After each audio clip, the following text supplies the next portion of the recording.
আসসালামু আলাইকুম, welcome back to my channel. সবাই কেমন আছেন? আশা করছি সবাই ভালো আছেন। আজকে আমি আপনাদের মাঝে নতুন একটি ভর্তার রেসিপি নিয়ে হাজির হয়ে গেলাম।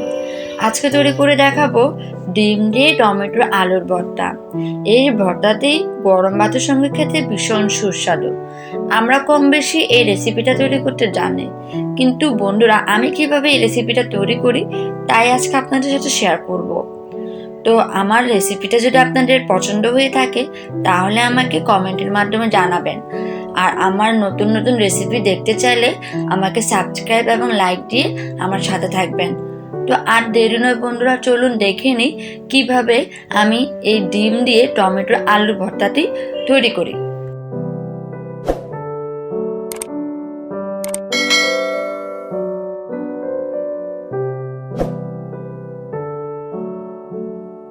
তো ভর্তাটি তৈরি করতে আমার যে উপকরণগুলো লাগছে, এখানে আমি 3টি ডিম নিয়েছি, একটা বড় সাইজের টমেটো নিয়েছি, একটা বড় সাইজের আলু নিয়েছি।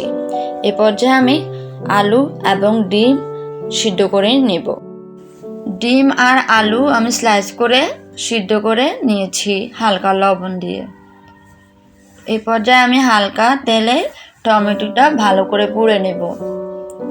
এরকম পোড়াভাবে যদি আপনারা টমেটোটা করে নেন তাহলে কিন্তু ভর্তার স্বাদটি একদম কি বলবো, অন্যান্য ভর্তাকে কিন্তু হার মানাবে। এই ভর্তাতে টমেটো কিন্তু অনেকেই কেটে তেলে ভেজে নেয়, কিন্তু এইভাবে যদি পুড়ে আপনারা ভর্তাটি তৈরি করেন টেস্টটাই অন্যরকম হবে।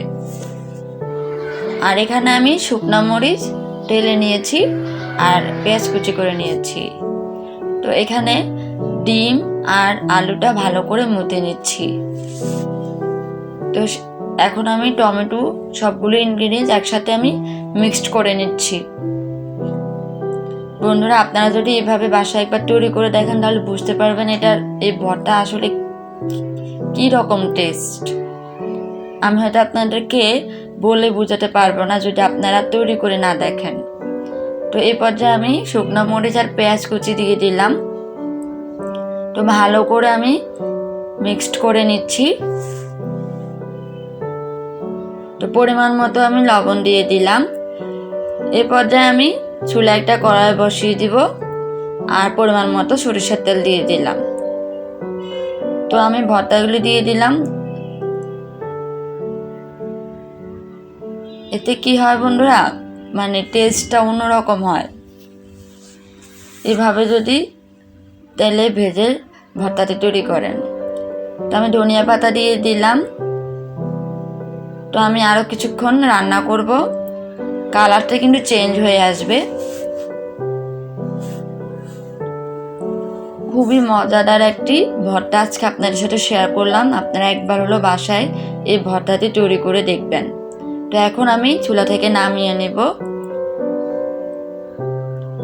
তো বন্ধুরা আমার হয়ে গেল ডিম দিয়ে টমেটোর আলুর ভর্তা।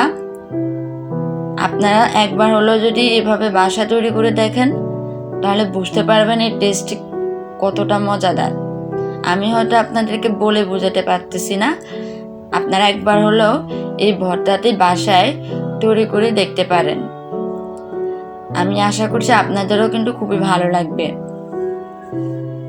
তো বন্ধুরা আমার রেসিপিটা যদি আপনাদের সত্যি পছন্দ হয়ে থাকে তাহলে আমাকে কমেন্টের মাধ্যমে জানাবেন। তো আজ এই পর্যন্ত বন্ধুরা, সবাই ভালো থাকবেন। আসসালামু আলাইকুম।